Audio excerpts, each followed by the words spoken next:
नमस्कार, मैं हूं संजय शर्मा। आप देख रहे हैं 4 PM महाराष्ट्र। आखिर इतनी हालत पतली क्यों हो गई? ट्रम्प चचा की अभय द्विवेदी से बातचीत की है, विस्तार से समझाता हूं। मैं आपको लेके चलता हूं। उससे पहले आप सबके प्यार के कारण इतनी ताकत बढ़ गई 4 PM की कि आज वो हाउस में, सदन में इसकी आवाज गूंजी। संजय सिंह ने बहुत जोरदार तरीके से यह मुद्दा उठाया। सुनिए संजय सिंह ने क्या कहा। इन डकैतों के पासपोर्ट क्यों नहीं जब्त किए आपने? इन डकैतों के पासपोर्ट क्यों नहीं जब्त किए आपने? नहीं जब्त किए। आपका दिमाग क्या है? यूट्यूबर पकड़ना है, न्यूज वाले को पकड़ना है, 4 PM संजय शर्मा का बंद करना है, राजीव निगम का फेसबुक बंद करना है, मुकेश मोहन पे मुकदमा करना है। खाली आपको अपने विरोधियों का गला घोटने के अलावा दिन रात कोई काम नहीं है। सुना आपने संजय सिंह की बात। अब चलते हैं अभय द्विवेदी से, पूछने की कोशिश करते हैं कि ट्रंप इतना क्यों घबराए हुए हैं। चैनल को सपोर्ट कीजिएगा, ज्वाइन कीजिएगा, सब्सक्राइब कीजिएगा। 4PM न्यूज नेटवर्क में बहुत बहुत स्वागत है अभय द्विवेदी आपका।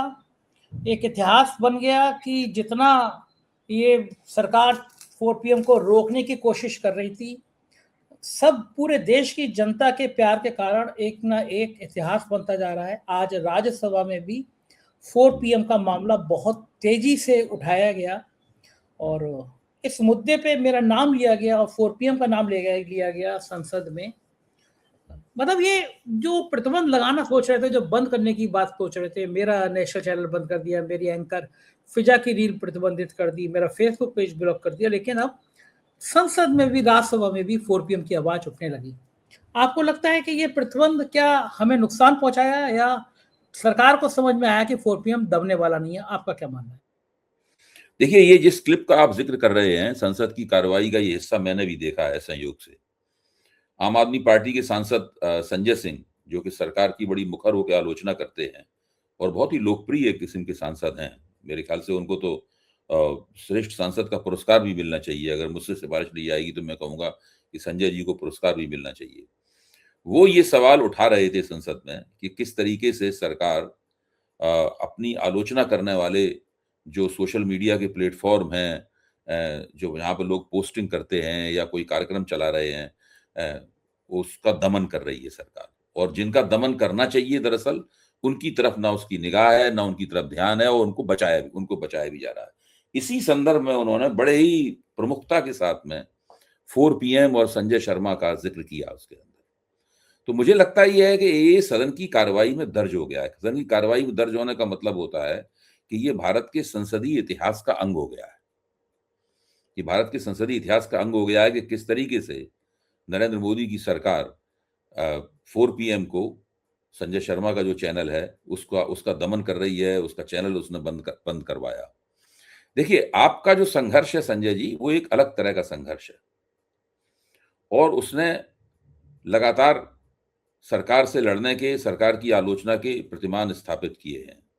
मुझे याद पड़ता है कि पिछली बार जब सरकार ने राष्ट्रीय सुरक्षा का बहाना लेकर आपके चैनल के ऊपर प्रतिबंध लगाया था यूट्यूब के जरिए, तो आप सुप्रीम कोर्ट में चले गए थे और वहां पे जब आपकी तारीख पड़ी, तारीख से एक दिन पहले ही सरकार ने प्रतिबंध हटा लिया।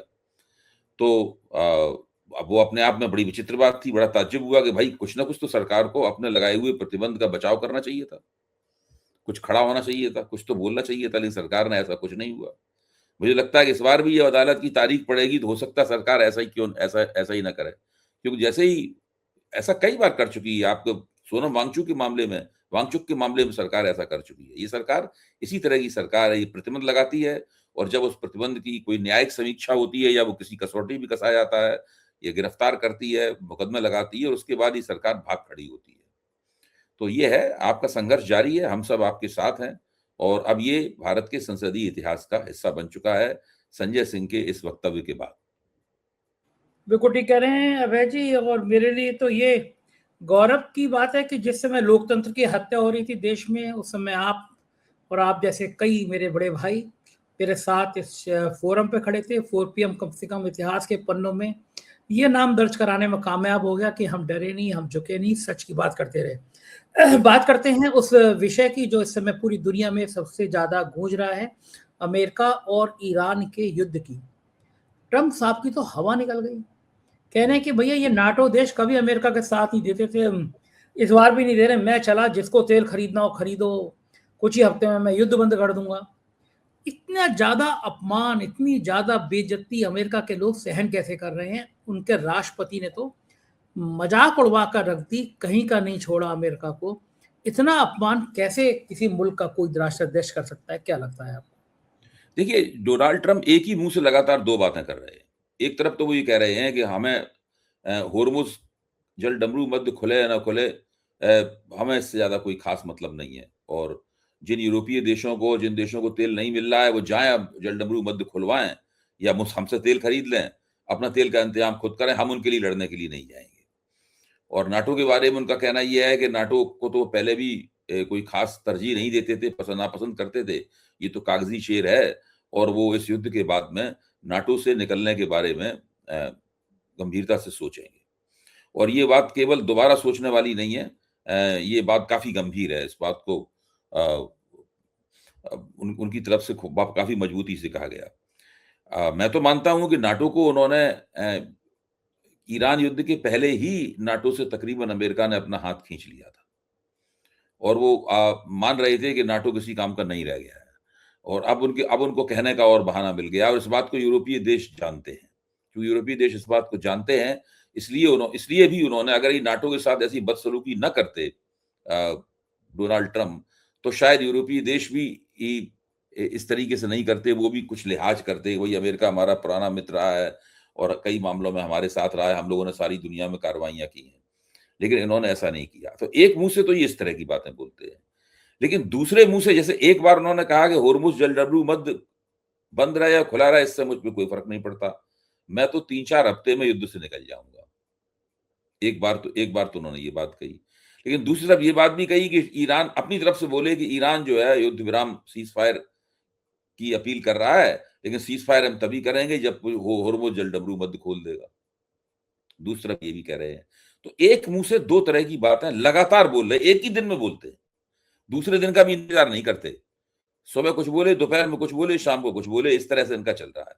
लेकिन अगर आप इन सारी बातों का आकलन करें और उनको पलड़े पर रख के तौलें कि युद्ध से बाहर निकल जाने वाली बातें कितनी हैं, उनका वजन कितना है, और युद्ध को आगे बढ़ाने के बारे में धमकी वाली बातें कितनी है, उनका वजन कितना है, तो आप पाएंगे कि धीरे धीरे बोरिया बिस्तर हम बांध लेंगे, हम जा रहे हैं, जिसको जो करना हो करो, हमें किसी से मतलब नहीं। ये प्रवृत्ति बढ़ती जा रही है, ये प्रवृत्ति बढ़ती जा रही है कि बोरिया बिस्तर बांध लेंगे। अब देखिए, अभी जब हम लोग इस कार्यक्रम की रिकॉर्डिंग कर रहे हैं, तो भारतीय समय के अनुसार जो समय हो रहा है, उसके आधे घंटे बाद ईरान ने एक धमकी दी है। अगर ईरान उस धमकी को अमल करता है तो कोहराम मच जाएगा। ईरान ने कल एक धमकी दी थी, रिवोल्यूशनरी गार्ड्स ने चेतावनी दी थी कि पूरे मध्य पूर्व में जितनी भी आईटी कंपनियां हैं अमेरिका की, चाहे वो एप्पल हो, चाहे वो एचपी हो, चाहे वो गूगल हो, चाहे उसकी एआई कंपनियां हो, बहुत सी कंपनियां हैं, 18 बड़ी कंपनियों के बारे में उन्होंने कहा। उसमें टेस्ला भी शामिल है, बहुत बड़ी बड़ी कंपनियां, उसमें लॉकहीड भी शामिल है। तो इन कंपनियों के जितने भी ऑफिसेज हैं, जितने भी डेटा सेंटर हैं, जो भी उनके शोरूम हैं, पूरे मध्य पूर्व में ईरान उनको उड़ा देगा। ईरानी समय के मुताबिक 8 बजे और भारतीय समय के अनुसार 10:30 बजे। अच्छा, ये उसने ईरान ने धमकी दी। उसने कहा कि जो वहां रहते हैं लोग चले जाएं, छोड़ के 1 किलोमीटर दूर चले जाएं वहां जगह से, वरना हम आपको उड़ा देंगे। और इसलिए उड़ा देंगे क्योंकि ये लोग अपनी टेक्नोलॉजिकल जासूसी के जरिए और दूसरे तरीके के जरिए अमेरिका के युद्ध प्रयासों की मदद कर रहे हैं, और ये युद्ध में अप्रत्यक्ष रूप से नहीं बल्कि प्रत्यक्ष रूप से युद्ध में शामिल है। मतलब ये दुश्मनों के साथ हैं, और हमारे नागरिकों की हत्या करने में इनकी भी भूमिका है। हम इनको उड़ा देंगे, ये ईरान ने कहा था। इसके बाद से अमेरिका के पूंजीपतियों की और ट्रंप के हाथ पैर फूल गए, और वो काफी इस बात से सिटपिटा भी गए, क्योंकि अगर ये हुआ तो बहुत बड़ा नुकसान होगा, बहुत ही बड़ा नुकसान होगा। दूसरे, ये सब लोग ये भी जानते हैं कि यहाँ जो होर्मुज जल डमरू मध्य है, वहां जो समुद्र है, और उसी एक समुद्र का एक बड़ा हिस्सा, उसके नीचे से इंटरनेट के पाइप भी गए हैं समुद्र के अंदर से। 97% इंटरनेट का डेटा जो है वो समुद्र के अंदर से होकर आपके पास पहुंचता है। अगर वहां पर भयंकर मारकाट हुई समुद्र के ऊपर, होर्मुज के लिए भयंकर युद्ध हुआ, जिसमें स्पीड बोटें चली, इनमें शिप्स चले, जिनके अंदर टारपीडो चले और ये चले वो चले, सुरंगें फूटी। तो हो सकता है कि इंटरनेट के उस डेटा को नुकसान हो, इंटरनेट के जो पाइप बिछाए गए हैं, जाल इंटरनेट का समुद्र के अंदर बिछा हुआ है, उसको नुकसान हो। और अगर ऐसा नुकसान हुआ तो सारी दुनिया में डेटा प्रोसेसिंग बहुत स्लो हो जाएगी और सारी दुनिया की जो उत्पादकता है उस उत्पादकता के ऊपर विपरीत असर पड़ेगा।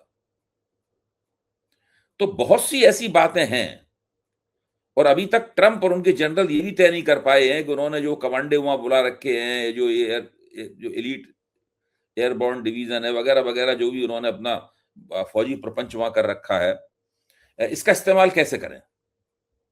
क्या ये इस तरह का थल सेना द्वारा एम्फीबियस ऑपरेशन जो है मुमकिन? ये अभी तक उनके दिमाग में स्पष्ट नहीं है। वो लोग जो आए हैं वो अपने अपने ही शिप्स में बैठे हुए, शिप से उतरे ही नहीं है नीचे, तो वो अभी तक निकल नहीं पाए हैं उधर से। कल तक ट्रंप परसों तक ये धमकी दे रहे थे कि हम हवाई जहाज से सब चीजें उड़ा देंगे, खरग आइलैंड उड़ा देंगे, पूरा वहां का तेल पूरा उड़ा देंगे। फिर उन्होंने इस तरह का वॉल स्ट्रीट जर्नल को इस प्रकार का स्टेटमेंट दे दिया कि हम 3-4 हफ्ते में बाहर निकल जाएंगे और हमारे लिए कुछ करने के लिए है नहीं, हमने तो उनकी जो एटमी क्षमता थी ईरान की वो खत्म कर दी है और उसको इतना पीट दिया है ईरान को कि 20-25 साल वो पीछे खिसक गया है। लेकिन दुनिया में जितनी भी ऐसी संस्थाएं हैं उनका कहना है कि इस बात का कोई प्रमाण नहीं है कि इजराइल और अमेरिका के हमलों से ईरान की एटमी क्षमता समाप्त हो गई है। ये दावा उन्होंने पिछले साल जून में भी किया था जब उन्होंने ईरान के ऊपर 12 दिन का हमला किया था। वो दावा भी उनका गलत साबित हुआ। आज भी उसकी प्रामाणिकता संदिग्धता होगी। डोनाल्ड ट्रंप ने जितनी भी बातें कही थी कि युद्ध के हमारे ये लक्ष्य हम ये करेंगे, एक भी पूरी नहीं हुई है। इसलिए वो अब जीत का एक काल्पनिक दावा कर रहे हैं कि हमने ईरान को ये कर दिया, वो कर दिया, तबाह कर दिया, हम उसे स्टोन एज में ले गए हैं, पत्थर युग में कर दिया है उसको, ये सब बाकी बचा है वो भी तबाह कर देंगे, यही लगातार बोलते रहते हैं। लेकिन ईरान अपनी समर नीति को सोच समझ के जो है ना वो आगे बढ़ा रहा है। सबसे पहले उसने होर्मुज को बंद किया, अब वो हूती विद्रोहियों के जरिए जो लाल सागर वाला रास्ता है उसको बंद करने की कोशिश में भी है। अगर ऐसा हुआ तो दुनिया में व्यापार का 32% हिस्सा जो है वो बंद हो जाएगा। 32% व्यापार जो है वो रुक जाएगा दुनिया का। सारी दुनिया में भट्टा बैठ जाएगा किसी भी तरह की इनकमों का और कई देशों के जीडीपी वगैरह का हो जाएगा। पूरे घाटी का जीडीपी बिल्कुल तबाह एकदम 7% से 8% तक घाटी का जीडीपी भी गिर सकता है खाड़ी के देशों का। तो ये स्थिति है, बहुत बुरी स्थिति है। मुझे लगता है कि सारी छटपटाहट इस बात की है कि कैसे हम इस युद्ध से निकलें और बेइज्जती हमारी कम से कम हो। अच्छा, ये ट्रंप की नौटंकी खत्म नहीं हो रही। कभी कहते हैं कि अब हम कुछ ही हफ्तों में निपट जाएंगे, फिर कहते हैं आज नया उन्होंने एक तुक्का छोड़ दिया कि ईरान ने हमसे कहा कि सीज फायर कर लीजिए, ईरान समझौते को तैयार है। ईरान ने तुरंत कहा कि ये सब फालतू की बातें हैं, हमने कहीं कुछ नहीं सीज फायर की उम्मीद करी, युद्ध हम ही खत्म करेंगे। ये ट्रंप जो इस तरह की फालतू की बयानबाजी करते रहते हैं, ये ट्रंप की शैली है। मैंने कल भी कहा था कि ये एक तो साइकोलॉजिकल वार वो चलाते हैं। जो ताकतवर आदमी सोचता है इस तरह की बातें करने का अधिकार केवल उसी के पास है, वो दूसरे की साइकोलॉजी को प्रभावित कर सकता है। ये बात सही है कि अमेरिका बहुत शक्तिशाली है, अमेरिका के पास बहुत पैसा है, अमेरिका चाहे तो अभी 5-6 महीने साल भर इस युद्ध को चला सकता है। मैं बिल्कुल इसको वो नहीं मानता। अगर एक बार ट्रंप अमेरिका ये सोच ले कि हमें ये युद्ध चलाना है हर तरह से, तो फिर आप कितना भी अमेरिका का नुकसान हो जाए अमेरिका चला सकता है। अमेरिका ने कई देशों में 10-10, 12-12 साल, 20-20 साल भी युद्ध लड़ा है। अमेरिका ने 10-10 लाख लोग अमेरिका के लड़ते रहे। मैंने वियतनाम का कल आपको उदाहरण भी दिया था। ऐसे भी लोग, ऐसा भी हुआ है। तो अमेरिका कर तो सकता है ये, लेकिन प्रश्न ये है कि क्या वो करेगा, क्या उसे करना चाहिए और क्या वो करेगा। मेरा मानना है कि ना तो उसे करना चाहिए और ना वो करेगा। इससे पहले अमेरिका ने जितने भी युद्ध लड़े हैं, वेस्टर्न यूरोप हमेशा उसके साथ रहा, पश्चिमी यूरोप। ये एक ऐसा युद्ध है इसमें पश्चिमी यूरोप ने उसका साथ देने से इनकार कर दिया। भाई अमेरिका ने पश्चिमी यूरोप ने मिलकर द्वितीय विश्व युद्ध लड़ा था। आज द्वितीय विश्व युद्ध की बात बहुत पुरानी हो गई है, उसकी याद लोगों के दिमाग में भी नहीं है। नई पीढ़ी तो उसके बारे में कुछ सोचती ही नहीं। मेरा मानना यह है कि आज द्वितीय विश्व युद्ध अमेरिका के साथ नहीं है और जो खाड़ी के देश हैं वो भी इस युद्ध के बाद अमेरिका के साथ पहले की तरह नहीं रहेंगे। और ये एक बहुत बड़ा नुकसान है जो डोनाल्ड ट्रंप की वजह से अमेरिका को झेलना पड़ा है। और अमेरिका इन दोनों इलाकों का नेतृत्व खोकर, दरअसल अमेरिका के विश्व प्रभुत्व में इस युद्ध के बाद काफी बड़ी कटौती दिखाई पड़ेगी। उस डर किस बात का है? उस कटौती की भरपाई करने के लिए और ये दिखाने के लिए कि हम अभी भी 30 मार खा हैं, भले हमने मक्खी एक भी ना मारी हो, लेकिन अभी भी हम 30 मार खा हैं, तो अब वो क्यूबा के ऊपर टूट पड़ेंगे और इस तरह की बातें भी कर रहे हैं। लेकिन सोवियत संघ ने आज वहां तेल भरा जहाज भेजकर बता दिया है कि वो क्यूबा की मदद करेगा। वो तेल भरा जहाज वहां पहुंच भी गया। अच्छा, हवा खराब हो रही है। ईरान ने बुल्गारिया को धमकी दी कि बता रहे हैं इस्तेमाल मत करने दो अमेरिका के फौज को, एयरपोर्ट को। पहले का टाइम होता तो बुल्गारिया जवाब नहीं देता, लेकिन ईरान के इस समय डर के मारे बुल्गारिया ने तुरंत सफाई दे दी कि नहीं भाई, हमने इस्तेमाल नहीं करने दिया। जो सऊदी का हाल किया है ईरान ने, उससे कम से कम ये देशों को, बाकी देशों को समझ में आ गया कि अमेरिका जो चाचा चौधरी बनता है, ये तो खुद की नहीं संभाल पा रही, हमारी क्या संभालेगा। तो जो एक फ्रेम था, वो फ्रेम तो तोड़ ही दिया ना ईरान ने। बिल्कुल तोड़ दिया। और देखिए, सबसे बड़ी बात यह है कि ईरान के पक्ष में भूगोल भी है, और भूगोल ऐसा विकट भूगोल है जिसकी वजह से ईरान के ऊपर, एक ही बार ईरान के ऊपर शायद विदेशियों ने कब्जा किया है। जो सिकंदर की फौजें जब आई थी तो उसने ईरान के राजा को हरा के, यूनानियों ने वहां कब्जा कर लिया था। ईरान पे सिकंदर ने हरा दिया था, ने फारस के ऊपर कब्जा कर लिया था। लेकिन आमतौर पर ईरान के ऊपर कब्जा करना बहुत मुश्किल बात है। दूसरे, जो पूरा मध्य पूर्व है वो एक ऐसी जगह है कि आपको दुनिया में कहीं भी जाना हो, आपको मध्य पूर्व के ऊपर से उड़ना होगा। अगर वो एयर स्पेस बंद कर देंगे तो आपका जहाज नहीं जा सकता। कुछ भी कीजिए आपको, या फिर बहुत लंबा चौड़ी फ्लाइट लेनी पड़ेगी, बहुत महंगी फ्लाइट आपको पकड़नी पड़ेगी, बहुत मुश्किल, बहुत समय लगेगा आपको उस फ्लाइट में। इसी तरीके से पूरी दुनिया की एनर्जी जो है ना, वो मध्य पूर्व से ही फ्लो होती है। भाई देखिए, एक जलडमरू मध्य जो है, जिसको होर्मुज कहते हैं, जो आजकल विवादों के केंद्र में है, 20% तेल और 20% गैस उससे जाती है। फिर लाल सागर वाला जो जलडमरू मध्य है, उसको भी आप जोड़ लें आप, तो 13% वहां से जाती है। दोनों मिला के करीब 32%, दुनिया की 32% एनर्जी जो है वो इसी क्षेत्र से निकलती है। और ये दोनों क्षेत्र जो है वो खाड़ी में ईरान ने ऐसे होर्मुज को ब्लॉक कर दिया। उसी तरीके से हुती विद्रोही जो है यमन के हैं, वो उसको वहां ब्लॉक कर सकते हैं, लाल सागर वाले रास्ते को। तो ये एक इस तरह का इलाका है जिस इलाके के लिए आप लड़ने के लिए जिस प्रकार की रणनीति होनी चाहिए थी, जिस प्रकार का संघर्ष जो है वो योजना बनानी चाहिए थी अमेरिका को, और जिस तरह की पेशबंदी करनी चाहिए थी, वो उन्होंने नहीं की। उन्होंने सोचा कि हम, क्या नाम रखा था उन्होंने, फ्यूरी, कौन सी फ्यूरी थी, एपिक फ्यूरी। हाँ, एपिक फ्यूरी बहुत ही मतलब जबरदस्त किस्म के आवेश और क्रोध के साथ एक रौद्र हमला करके हम एक पल में सबको छिन्न भिन्न कर देंगे। एपिक फ्यूरी, हम 2 दिन से 4 दिन से लेकर 7 दिन के भीतर सब कुछ तबाह बर्बाद कर देंगे और ईरान अपने घुटनों पे आ जाएगा। ये जो, और ये हो नहीं पाया, इससे तो ट्रम्प साहब की फजीयत हो गई, आपके चचा ट्रम्प की फजीयत हो गई। तो ये हो गया है, और बहुत मुश्किल है बिना प्रतिष्ठा को खोए हुए इस चक्कर से ट्रम्प का निकलना। ट्रम्प ने खुद ही बनाया है चक्कर ये अपने लिए। अच्छा अभय जी, चक्कर तो बन गया, फंस तो गए। अब अगर कंप्रोमाइज नहीं करते तो नाटो के देश तो किनारा कर लिए, उन्होंने कहा भैया तुम अपना रायता समेटो, हमसे मतलब है नहीं। होर्मुज स्ट्रैप बंद है, जहाज ईरान के बिना, टोल टैक्स के बिना आएंगे नहीं। अमेरिका के लाखों करोड़ों लोग सड़कों पे आ गए हैं, ट्रंप का विरोध कर रहे हैं। आप अगर ट्रंप की जगह होते तो आप क्या करते?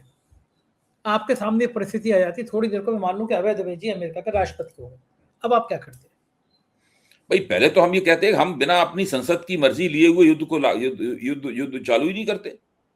नहीं, मान हो गया, अब आज की परिस्थिति में आप क्या कर सकते हैं? नहीं, तो हम आज की परिस्थिति में हम युद्ध विराम की घोषणा करते हैं अपनी तरफ से, युद्ध विराम की घोषणा करके वार्ता की बेच तैयार करते। बेइज्जती नहीं होती?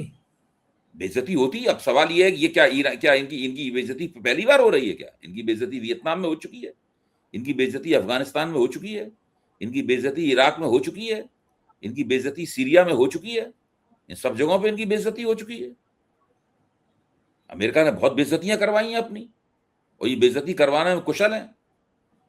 इसलिए कुशल हैं कि सारी दुनिया में बेवजह अपने रुतबे को बढ़ाने के लिए हमले करते हैं, सारी दुनिया के ठेकेदार बने घूमते हैं। भाई बड़े से बड़े गुंडे का भी एक इलाका होता है, अपने इलाके के बाहर गुंडा ही नहीं करता, वरना वहां से जूते खा के वापस आना पड़ता है उसको।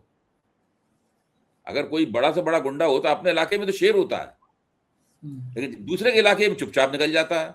जो दिमाग खराब जो हो जाता है उनका, जो शराब पी के दूसरे के इलाके में घुस जाते हैं, वहां से पिट के फिर वापस आते हैं। यही हुआ है डोनाल्ड ट्रंप के साथ में। वेनेजुएला इनका इलाका था, वहां के राष्ट्रपति और बीवी को उठा लिया उसकी, कुछ नहीं हुआ इनका, एक और रुतबे में आ गए, 2 घंटे में कर दिया। उसी में दिमाग खराब हो गया, इधर भी आ गए, दूसरे के इलाके में आ गए, यहाँ से जूते पड़ रहे हैं। अच्छा, ये चूक कैसे गया? ईरान की ये ताकत इतनी है, ये अमेरिका की खुफिया एजेंसी इजराइल तो बड़ा इतराता था, मोसाद से बड़ा कुछ नहीं, ये सब चूक कैसे गए? ये इस तरह की गलतियां सबसे होती हैं, बड़े बड़े लोगों से हुई हैं। मुगालता, बहुत बड़ा मुगालता। सही बात है। और ये मुगालता बहुत बड़ा मुगालता, और जिस तरह का ये आदमी है उसमें इस तरह की गलतियां होती भी हैं। अपने आप को जो ओवर स्मार्ट समझते हैं ना, ज्यादा स्मार्ट समझते हैं, वो इसी तरीके से मात भी खाते हैं। ठीक बात है। लग भी रहा है कि जिस तरह से ट्रंप की बेइज्जती पूरी दुनिया में हो रही है, भारत के भक्त लोग तो बड़े खुश हैं कि बहुत मोदी जी की मजाक उड़ाते थे, फंस गए तुम अब खुद भी। यहाँ के भक्तों की बड़ी समस्या है वो, अब बेचारे ट्रंप की खुलेआम फंसे हुए हैं। मोदी जी सबसे ज्यादा फंसे हुए हैं इस चक्कर में। मोदी जी से तो कभी ना कभी इतिहास पूछेगा कि आप इजराइल क्यों गए थे, कभी ना कभी तो जवाब देना पड़ेगा। बिल्कुल ठीक बात है। बहुत बहुत शुक्रिया अभय जी, आपने मुझसे बातचीत की, थैंक यू सर। तो ये थे अभय दुबे जी, और मैं फिर आप सबका बहुत बहुत शुक्रिया अदा करना चाहूंगा, खासतौर से आम आदमी पार्टी के सांसद संजय सिंह जी का शुक्रिया अदा करना चाहूंगा। बहुत बड़ी बात होती है कि देश के सबसे बड़े मंदिर में, लोकतंत्र के सबसे बड़े मंदिर में, राज्यसभा में 4 PM का मुद्दा उठे। एक बार फिर सुनिए कि संजय सिंह जी ने क्या कहा। इन डकैतों के पासपोर्ट क्यों नहीं जब्त किया आपने? इन डकैतों के पासपोर्ट क्यों नहीं जब्त किया आपने? नहीं जब्त किए। आपका दिमाग क्या है? यूट्यूबर पकड़ना है, न्यूज वाले को पकड़ना है, 4 PM संजय शर्मा का बंद करना है, राजीव निगम का फेसबुक बंद करना है, मुकेश मोहन पे मुकदमा करना है। खाली आपको अपने विरोधियों का गला घोटने के अलावा दिन रात कोई काम नहीं है। तो इतने संजय सिंह जी, और सदन में ये मुद्दा उठ गया कि 4 PM झुकेगा नहीं। पिक्चर आई थी ना पुष्पा, रुकेगा नहीं, तो संजय शर्मा रुकेगा नहीं, क्योंकि इतने लोगों का प्यार है। शुक्रिया आपके इस प्यार के लिए, थैंक यू।